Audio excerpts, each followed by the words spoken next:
Assalamualaikum warahmatullahi wabarakatuh. Alhamdulillahirabbil alamin. Allahumma shalli wa sallim ala sayyidina Muhammadin sayyidil anbiya'i wal mursalin wa ala alihi wa ashabihi ajma'in, amma ba'd. Segenap puji beserta syukur kita persembahkan kehadirat Allah Subhanahu wa taala. Selawat dan salam keharibaan junjungan alam Nabi besar Muhammad sallallahu alaihi wasallam pada keluarga dan sahabatnya sekalian. Tunggu-tunggu bapak-bapak sidang jamaah yang dimuliakan Allah Subhanahu wa taala.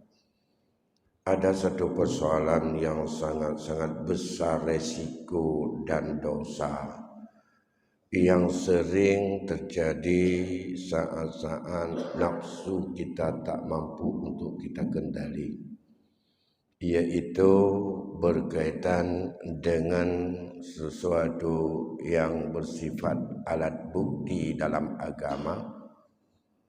Dalam Islam, sesuatu yang terjadinya persoalan sengketa ataupun dakwa-dakwi dalam pemilikan, hanya alat bukti yaitu bayyinah atau saksi. Saksi satu-satunya alat bukti dalam penyelesaian dan mengakhiri sebuah kasus dalam kehidupan kita sebagai masyarakat yang beragama. Mengapa bayyinah itu saja? Dan bayyinah itu adalah orang yang menyaksikan, orang yang tahu persis. Kalau tidak ada bisa untuk ditunjukkan orang sebagai yang menyaksikan dan mengakui terhadap apa yang kita klaim milik kita, maka selanjutnya pihak yang mengatakan itu miliknya adalah sumpah. Persoalan sumpah ini untuk dipermainkan yang dikenal dengan sumpah palsu ini tidak hanya terjadi sekarang. Sejak pada masa Rasulullah sudah terjadi. Dalam sebuah hadis Rasulullah sallallahu alaihi wasallam yang diriwayatkan oleh Imam Bukhari dan Muslim dan Ashabus Sunan, Abdullah bin Mas'ud radhiyallahu an pernah berkata, di mana Rasulullah sallallahu alaihi wasallam bersabda, "Man khalafa ala yaminin sabrin wa fi riwayatin yaminin kazibatin la yaqtati'u biha malal mri'in muslimin laqiyallaha wa huwa alaihi ghadban." Siapa saja yang bersumpah atas jalan sumpah palsu, dalam riwayat sumpah yang bohong, untuk memutuskan dengannya atau untuk menghilangkan dengan sumpah itu harta seseorang muslim, orang itu bertemu dengan Allah, padahal Allah sangat marah kepadanya. Hadis ini terjadi pada satu ketika Abdullah bin Mas'ud sedang menceritakan persoalan ini, tiba-tiba masuklah As'as bin Qais. Berkata As'as bin Qais pada orang-orang yang berkumpul yang sedang menerima ujangan, nasihat dan cerita daripada Abdullah bin Mas'ud. Ia berkata, "Ma hadasakum Abu Abdirrahman?" Apa yang diceritakan kepadamu tadi oleh Abu Abdirrahman? Abu Abdirrahman itu adalah lakap lain kepada Abdullah bin Mas'ud. Orang-orang yang duduk dalam majlis itu berkata, ia menceritakan tentang sebuah kejadian yang menjadi asbabun nuzul ayat innal ladzina yastaruna bi ahdillahi wa aymanihim samanan qalila. Orang-orang yang memperjualbeli dengan janji Allah dan dengan sumpah mereka dengan harga yang sangat kecil. Apa yang diceritakan oleh Abi Abdur Rahman, di mana ia menceritakan, kana li bi'run fi ardi bani ammi li. Saya punya sebuah sumur. Sumur itu terdapat pada tanah milik daripada pamanku.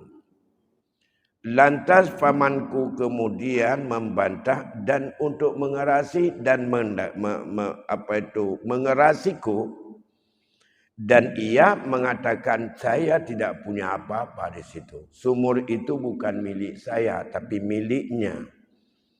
Faqaddamtuhu ila Rasulullah. Akhirnya cerita tentang persoalan antara aku dengan anak atau dengan anak daripada pamanku. Anak laki pamanku itu akhirnya aku bawa dan curhatlah aku lapor kepada Rasulullah.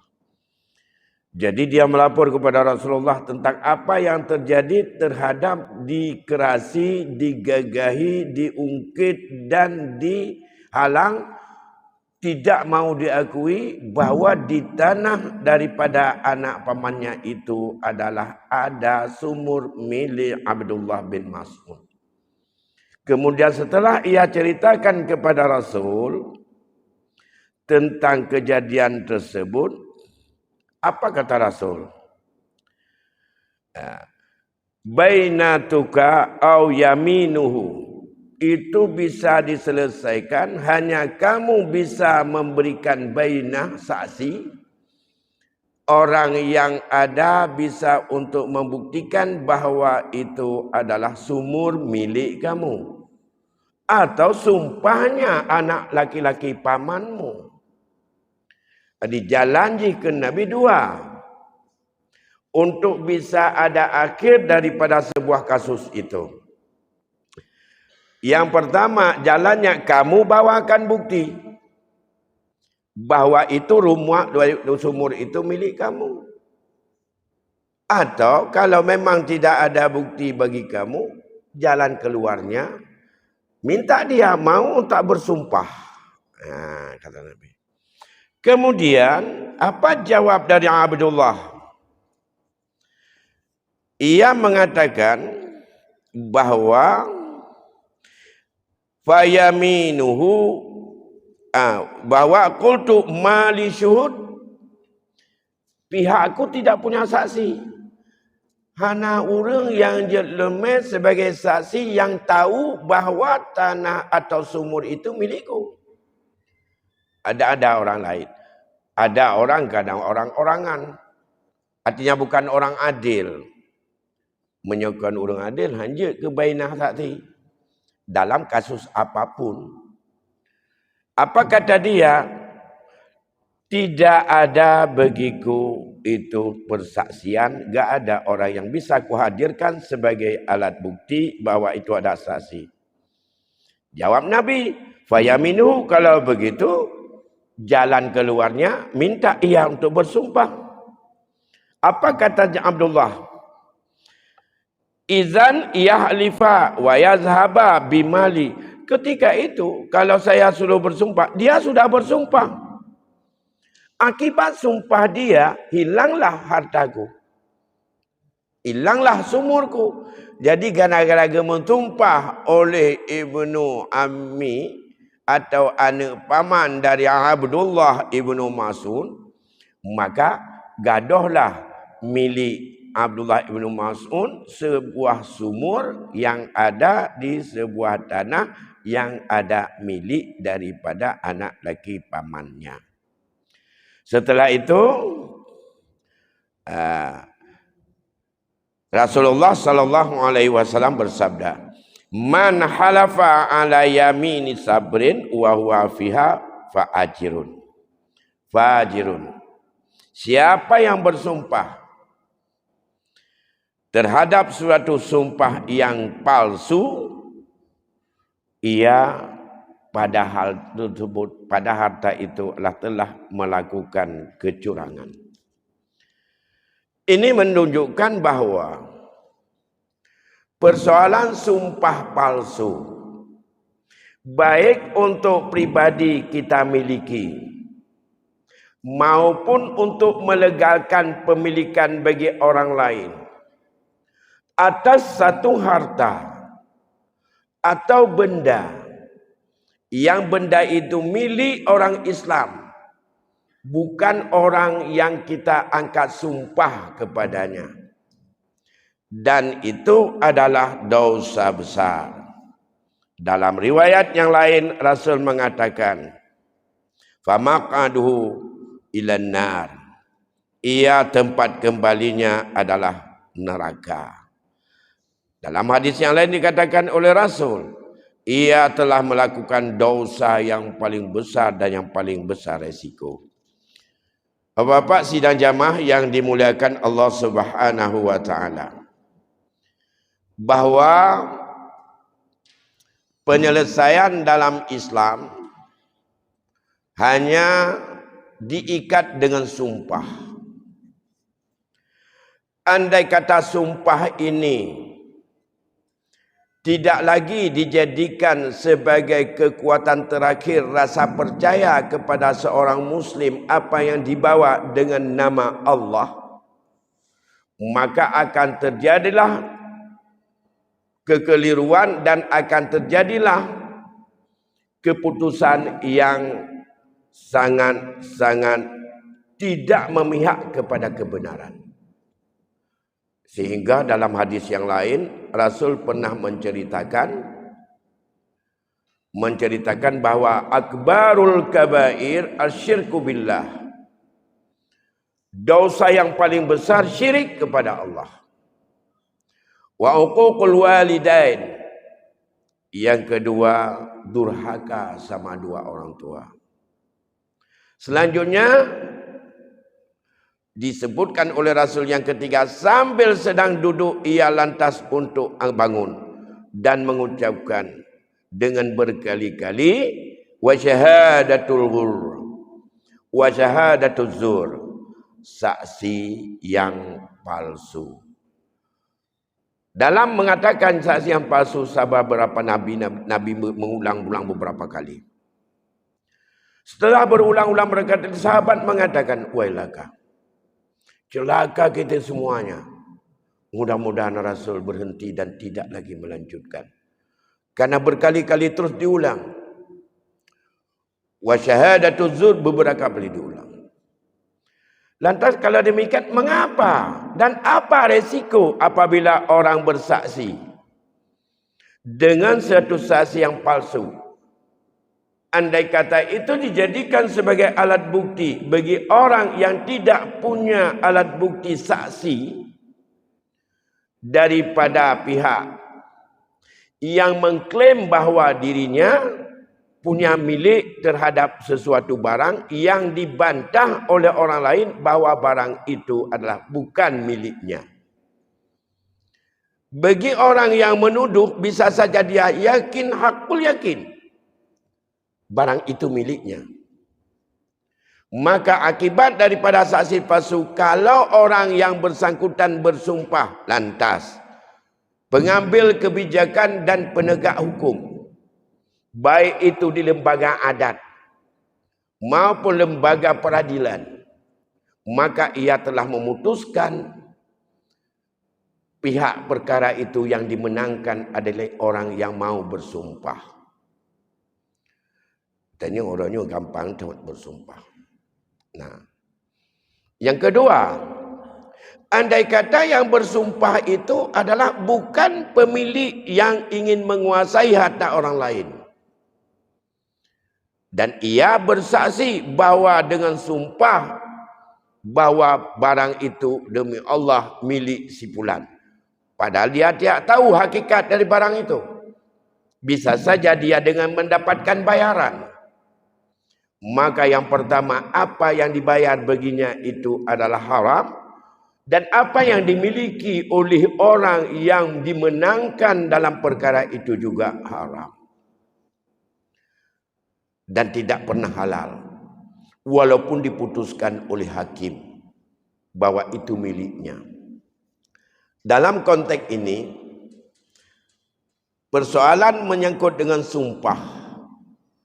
Barangkali hal yang dianggap sepele bagi kita hari ini. Di saat tidak sanggup mengajukan bukti terhadap sesuatu yang dia yakini, tidak bisa untuk diputuskan oleh orang yang memutuskan hukum. Bahwa itu adalah milik bagi orang yang mengklaim dirinya. Kalau dia tidak bisa menghadirkan bukti. Persoalan tersebut banyak sekali terjadi pada sengketa ahli waris. Banyak sekali terjadi pada sengketa pemilikan barang. Terutama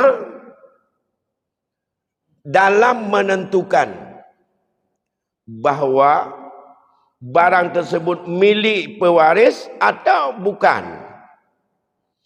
Barang tersebut sudah dihibah atau bukan. Barang tersebut sudah diwasiatkan atau bukan. Ada yang berani bersumpah, kadang-kadang dia tidak tahu. Walaupun dia bersaksi mendengar bahawa tanah tersebut sudah dihibahkan kepada anaknya yang perempuan misalnya. Ahli waris mengatakan, membantah, tanah tersebut belum dihibah kepada ahli waris anaknya. Saat terjadi demikian, solusi apa? Yang membantah adalah ahli waris.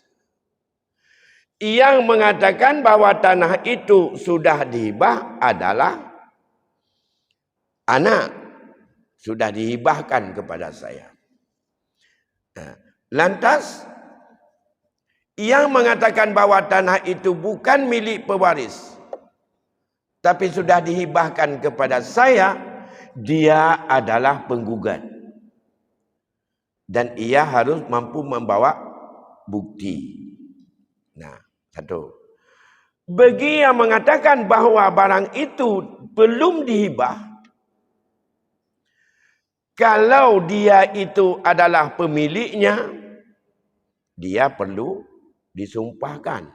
Tapi sekarang yang membantahkan belum hibah bukan pemilik barang. Pemilik barang sudah meninggal. Yang membantah bahwa tidak dihibah adalah ahli waris yang ingin mendapat hak di situ. Persoalannya, hibah adalah urusan agama. Hibah punya ketentuan-ketentuan.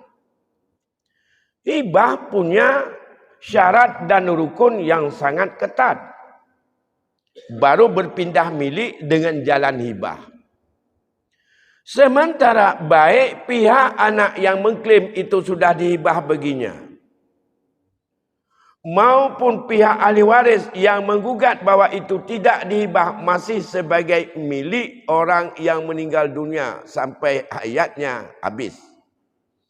Dua-duanya tidak bisa mengucapkan, tidak bisa membuktikan terhadap seperti apa diucapkan oleh orang meninggal.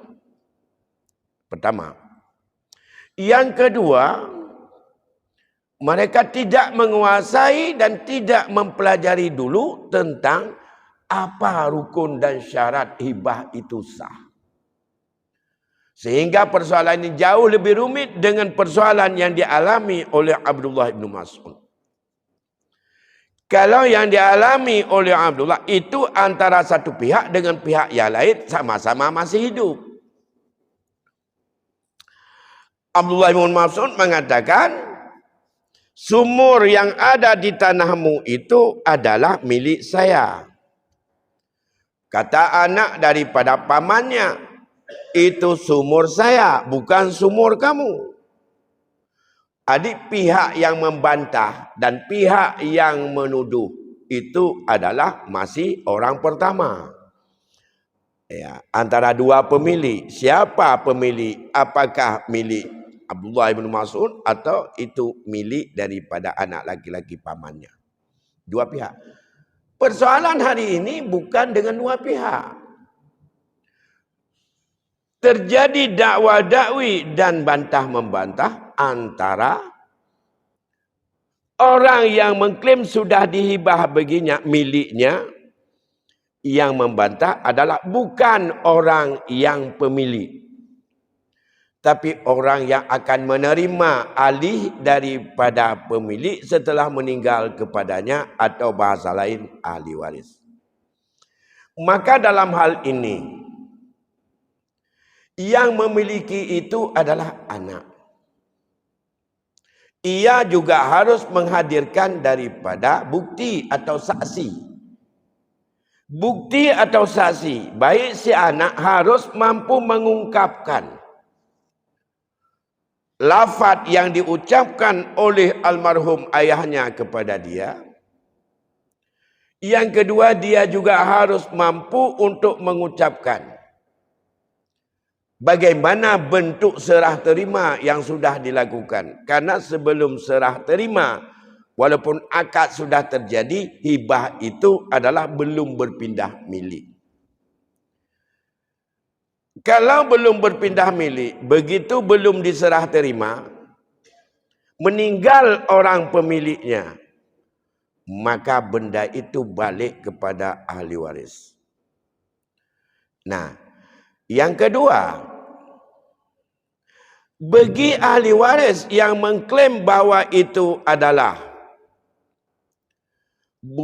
belum dihibah, ia juga harus membawa bukti. Tidak bisa disumpahkan dia. Mengapa? Dia bukan pemilik, tapi dia orang lain yang sebagai calon pemilik, andai kata dia menang. Ini yang banyak terjadi. Dan ia juga harus bawa bukti. Kalau disumpah, harus dua-dua disumpah. Ya. Mengapa? Karena pemilik saat ini andai kata sah hibah, berarti milik anaknya. Kalau hibah tidak sah, berarti itu adalah milik pewarisnya. Wali-walinya lah, dengan segala macam.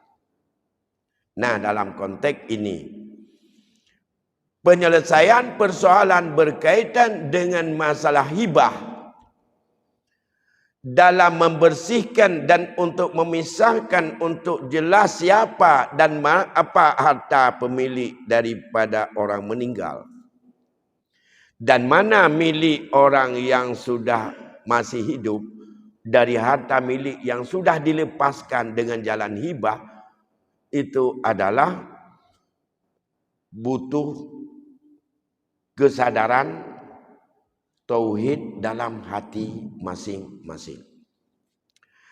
Yang pertama dulu yang harus dipahami, kalau ucapan hibah pernah diucapkan dan itu dianggap lara atau batal, sebab batalnya harus bisa dibuktikan.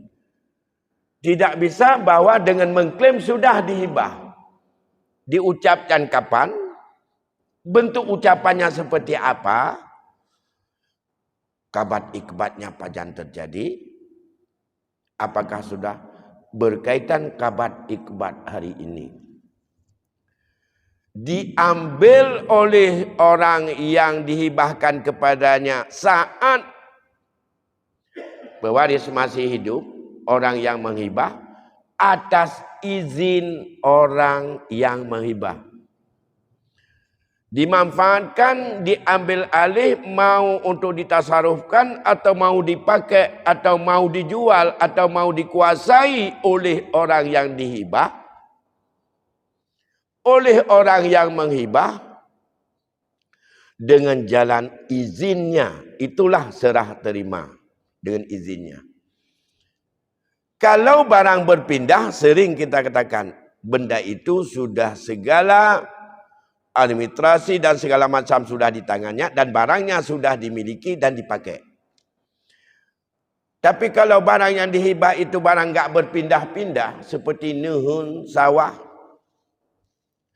makanya untuk serah terima barang itu harus dengan jalan izin daripada si pemilik untuk dipakai, ditasarufkan, dipergunakan menurut kehendak dia terhadap barang itu. Bukan kepada orang lain. Maka dalam hal ini, kita tidak bisa mengukur secara adat bahwa itu sudah serah terima atau tidak dalam konteks hibah orang tua kepada anaknya. Susah kita hukum. Apakah sudah betul-betul dilepaskan oleh seorang ayah kepada anaknya sebuah rumah? Bahkan ada di antara orang tua hari ini melahirkan anak-anaknya semua dan dia hibahkan seluruh harta. Dibuat surat lagi, surat hibah. Kalau lidahnya oleh anaknya, untuk apa dihibah semuanya ini? Rumah-rumah tempat orang tuanya duduk itu dihibah. Alasannya, ini agar tidak diambil oleh wali. Kalau demikian, kalau itu alasan, apakah hibah dia itu melepaskan milik atau ingin untuk mensangkutkan milik tetapi jangan untuk dipergunakan sekarang atau ditasarufkan sekarang? Andai kata ada di antara anaknya yang sudah dihibah sebelum orang tuanya meninggal ingin menjual miliknya yang sudah dihibah, rata-rata orang tua dengan baca alasan keberatan. Sama dengan tidak ada izin untuk dipergunakan kehendaknya atas sebagai milik mutlak bagi si anak. Bahasa lain, kalau hibah pemberi dalam masyarakat, itu adalah artinya dia tetap menggunakan hasil selama dia belum meninggal. Dia pakai terus itu. Percuma ia menginginkan bahwa anaknya atau siapa yang dihibah itu diambil setelah dia meninggal nanti. Itu menunjukkan bahwa tidak ada izin untuk dipergunakan secara bebas sebagai milik. Kalau tidak diizinkan secara bebas untuk sebagai hak milik, dijual, mau itu disewakan, atau mau apa saja, ini berarti belum ada serah terima. Resikonya, kalau belum ada serah terima, hari ini dia meninggal, betul apa yang disampaikan oleh wali waris, itu belum dihibah. Artinya belum berpindah milik, sudah dihibah tapi belum serah terima, maka harta itu kembali menjadi harta peninggalan untuk diwarisi oleh ahli waris sesuai menurut hak masing-masing. Bapak Ibu sidang jamaah yang dimuliakan Allah Subhanahu wa taala. Maka dalam persoalan ini mari kita untuk membersihkan persoalan yang ada hari ini dalam keluarga kita yang sudah turun-temurun, yang sangat-sangat berat untuk menghibah, tapi ingin menghibah. Hibah adalah pelepasan milik orang hidup kepada orang hidup terhadap miliknya. Bukan untuk melepaskan milik lain tetapi tidak boleh dipergunakan secara bebas sebagai hak milik oleh orang yang itu adalah belum sah hibahnya. Agar ini lebih bijak dalam menyikapi, kalau mau hibah, hibahlah dengan tulus. Resikonya, kalau seperti tadi, bawa ke pengadilan. Pengadilan dua-dua pihak, baik ahli waris maupun pihak anak yang menerima hibah, mereka minta alat bukti. Kalau di kampung, oleh lembaga adat, barangkali hanya menanya saja. Siapa yang tahu apa saksinya, betul sudah dihibah atau tidak. Ahli waris nanya, sudah diucapkan kepada saya begini, dia tidak dihibah. Ya, kepada dia itu sudah dihibah. Satu pergi mengajar, kalau dihukum di kampung itu tidak ada ikrah, tak ada paksa. Kalau bawa ke pengadilan, resikonya dalam hadis tadi, kepada seorang hakim, dalam menyikapi ini, Harus betul-betul ada sebuah alat bukti untuk menetapkan hukum akhir. Apakah itu sudah dihibah atau belum? Kalau diputuskan sudah dihibah, hakikatnya hibah belum sah, maka apa yang digunakan konsekuensi bagi pemilik yang menerima kemenangan atas keputusan hakim, ia tidak halal menerimanya. Andai kata diputuskan itu adalah sesuai menurut hakikatnya, memang sudah dihibah dan dilepaskan hak milik, dan keputusan hakim sesuai dengan itu halal dimiliki dan itu adalah sesuai dengan wakil atau kejadian yang sebenarnya. Sebaliknya, ahli waris juga menggugat. Hasil gugatnya dia alat bukti. Dihadirkan orang lain untuk bersumpah. Alat buktinya orang lain adalah disumpahkan lagi. Disuruh sumpah, bersumpah orang lain. Orang lain yang bersumpah ini bisa menjadi pegangan hakim. Tapi orang yang bersumpah itu betul-betul enggak tahu. Betul-betul dia tahu dengan kejadian sebenarnya. Dia bersumpahnya bahwa harta itu sudah dihibahkan. Dia harus tahu bagaimana jalan hibahnya. Kapan diucapkan? Seperti apa ucapannya ijab? Apakah ada kabul pihak anak? Setelah itu sudah ada enggak serah terima atau kabat ikbat? Dan ia harus buktikan, sudah menurut saya begini. Maka saya bersaksi bahwa itu adalah sudah dihibah kepada anaknya. Kalau ia ingin membela anaknya. Kalau ingin membela ahli waris juga demikian. Disebut dengan sumpah palsu. Adalah biar dia bersumpah dengan sesuatu yang bukan sebenarnya. Bisa bukan sebenarnya daripada hukum itu, dia ngotot sudah serah terima. Bagaimana serah terima? Ya pokoknya sudah terima. Masa kalau sudah dikasih itu surat sudah dibuat, berarti sudah serah terima. Dia bisa mengatakan bahwa mengklaim sudah dibuat, sudah ditandatangan dan disimpan, itu serah terima. Dia harus mampu untuk membuktikan ini pendapat siapa dengan buat surat terima. Karena catatan surat bukan salah satu daripada rukun sah tidaknya daripada hibah. Tapi faktubu sebagai alat bukti disuruh tulis.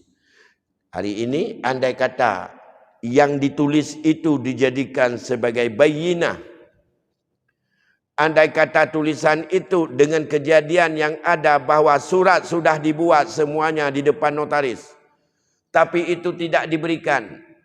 Tapi setelah dia meninggal nanti baru ambil surat hibah tersebut. Itu menunjukkan bahwa selepas dibuat surat itu barang belum bisa dipergunakan atau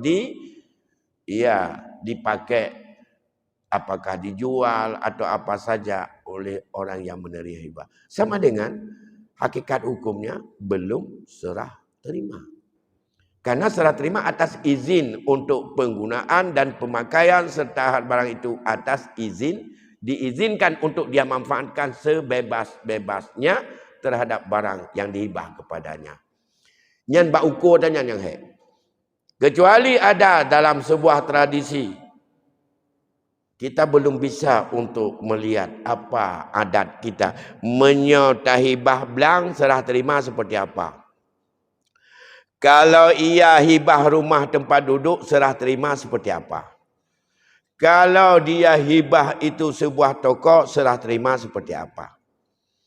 Kalau toko dihibah kepada anaknya, barang dalam toko tidak dihibah, tapi sekarang tidak disewa oleh ayahnya dan ia terus jualan di situ. Nanti begitu dia meninggal, tokonya yang dihibah. Kapan dihibah? Sejak dulu. Tapi anaknya tidak bisa untuk menggunakan toko itu untuk pribadi, tapi harus untuk tunggu orang tuanya meninggal baru bisa. Itu hakikatnya bukan hibah, tapi itu adalah wasiat yang walaupun suratnya bernama hibah.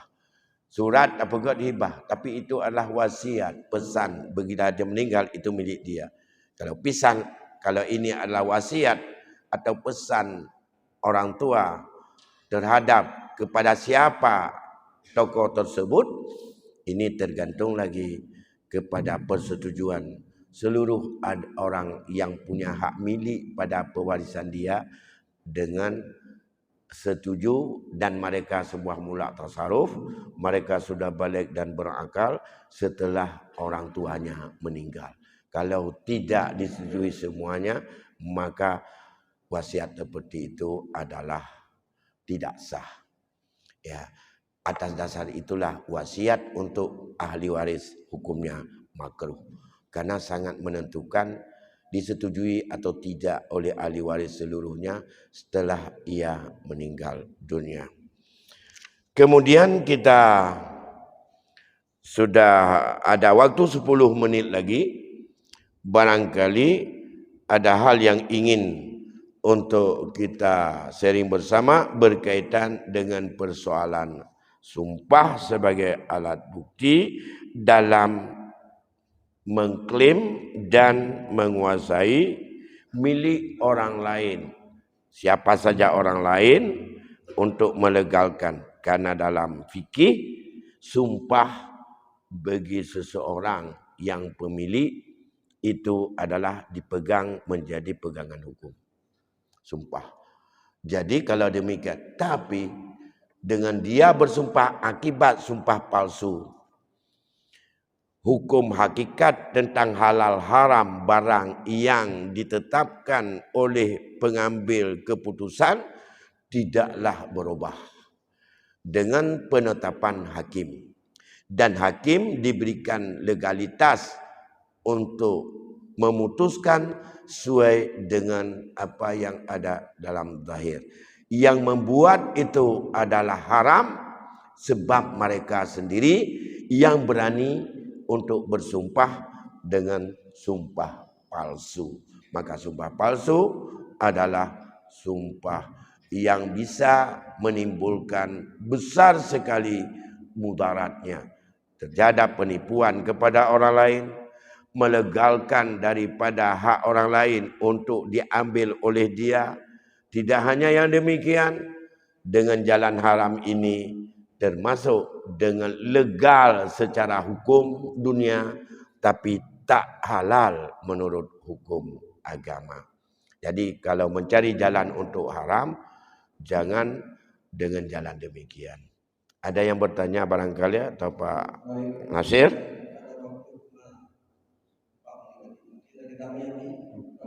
Assalamualaikum warahmatullahi wabarakatuh. Langsung saja Bu. Dalam sumpah palsu, misalnya begini ya Bu. Ada satu keluarga di depan anak-anaknya, dia mewasiatkan kepada cucunya hibah. Dia rapatkan di depan anak-anaknya, dia rapatkan dengan lafaz barang ini saya hibah untuk cucu. Kemudian dia meninggal, ahli warisnya ke anak-anaknya. Kemudian ahli warisnya bersumpah palsu bahwa itu belum. Mana yang lebih abdal? Karena ini tidak ada bukti, cuma dia lapar. Kalau dalam hukum Islam, kalau kita lapar, itu artinya mungkin sudah sah. Ya. Terima kasih. Assalamualaikum warahmatullahi wabarakatuh. Baik. Hukum dasar dalam Islam, seseorang memberikan sejarah hibah kepada orang lain dengan lafaz sudah, itu terakad. Tapi dituntut bahwa pihak yang menerimanya atau yang berkuasa mengendalikannya itu ada kabulnya, minimal tidak menolaknya. Itu pada sama-sama itu terjadi masa hidup. Itu bukan wasiat apabila hibah. Kalau wasiat tidak perlu untuk didengar atau diucapkan pada orang yang diwasiatkan. Misalnya tadi dalam contoh disampaikan, seorang ayah di depan anak-anaknya sebelum meninggal mengatakan bahawa tanah ini adalah saya berikan untuk cucu saya. Di depan anak-anaknya semuanya. Orang tuanya tak pernah mengatakan bahawa bila saya meninggal dunia nanti, tanah ini saya berikan untuk cucu saya. Kalau dikaitkan, bila nanti aku meninggal dunia, tanah ini telah aku berikan kepada anak cucu saya, itu wasiat. Dikaitkan bahwa diberikan dengan kematian. Andai kata cucunya ini adalah bukan ahli waris, barangkali masih ada anak-anaknya yang laki dan perempuan.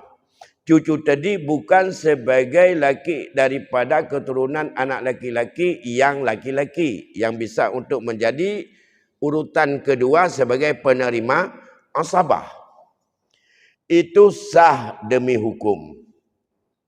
Nah, paling-paling kalau memang diucapkan di depan anak-anaknya, ia mengaku ini telah diwasiatkan kepadaku di depan anak-anaknya. Depan ini pakwa dan pakcik saya dan makcik saya semuanya. Makcik saya membantah. Semua ahli waris setelah meninggal almarhum membantah tidak ada. Tidak ada ucapan itu. Bagaimana kompaknya terserah. Yang penting je hartanya ni kali gekong untuk mengatakan. Semua mengatakan tidak ada. Ya. Yang menggugat bahawa jadi saksi di depan anak-anaknya adalah cucu. Ya. Yang membantah adalah itu dua pihak langsung. Anak-anaknya membantahnya. Ahli waris membantahnya. Kalau seperti itu terjadi, bahawa yang mengklaim itu milik adalah cucu. Ia harus bawa bukti bahawa hari itu ada ini. Mereka bersumpah bahawa kami tidak pernah untuk ada diperdengarkan oleh orang tua kami bahawa ini sudah diberikan kepada cucu. Nah, kalau mereka semuanya berani bersumpah bahawa kami tak pernah untuk diperdengarkan bahawa harta itu diberikan kepada cucunya, kepada dia semua. Jadi semua itu sumpah palsu. Semua palsu. Kalau semua palsu, keputusan akhir apa? Benda itu tetap harus diputuskan oleh hakim bahawa belum diwasiatkan. Ya, karena anak-anaknya tidak bisa untuk membawa bukti yang lain. Bukti membantah tadi. Yang pemiliknya ahli waris yang sudah dihadirkan. Nah, kalau yang demikian, mereka mengambil harta itu tidak pernah halal. Mereka haram. Karena hakikatnya, bila hakikatnya betul-betul orang tuanya tadi sudah mewasiatkan harta ini untuk cucunya. Dan cucunya tidak ada penghalang untuk menerima. Karena dia bukan ahli waris. Karena yang ahli waris anak-anaknya. Dan anak-anaknya, bagian yang mereka dapat becut-becut tampor tentang harta yang tadi tidak halal, semuanya itu jadi mereka dapat yang haram-haram itu semuanya. Dan tidak halal akhiratnya. Oleh karena demikian, andai kata seorang yang yakin bahawa kita akan bertemu dengan Allah di akhirat. Dan apa saja yang kita lakukan ini di hadapan Allah. Dan membawa nama Allah demi Allah. Kami tidak pernah diperdengarkan. Saya tidak pernah diperdengarkan oleh orang tua. Begitu bawa demi Allah. Ia menganggap Allah pun tidak tahu. Allah damai Allah tahu apa yang saja yang terjadi dan tak pernah tertutup. Orang lain boleh barangkali bisa dia dengar, bisa tidak, tahu atau tidak. Kalau sudah demi Allah, itu berarti bagi seorang mukmin ini betul-betul terpercaya, tidak ada yang tahu kecuali Allah. Menyogatnya urang percaya kepada Allah, urang beriman kepada Allah, maka dipeganglah sumpah itu. Cuma dikatanya utamai Allah kiki yang mohon laju, bagi mereka itulah tempat yang pembohong. Ditemukan Allah. Dan Allah akan hudban, sangat marah kepadanya nanti di hari akhirat. Bapak Ibu sidang jamaah yang dimuliakan Allah, mengingat waktu Isya sudah masuk dan kita padai sampai di sini dulu pengajian kita hari ini. Mari kita bersihkan berkaitan dengan masalah kasus-kasus hibah dalam keluarga kita. Semoga kita selalu adem ayem setelah orang tua kita meninggal dan tidak ada problem yang terkesan sebagai potensi sengketa dalam keluarga. Amin ya rabbal alamin. Lebih kurang saya mohon maaf. Wabillahi taufiq wal hidayah. Assalamualaikum warahmatullahi wabarakatuh.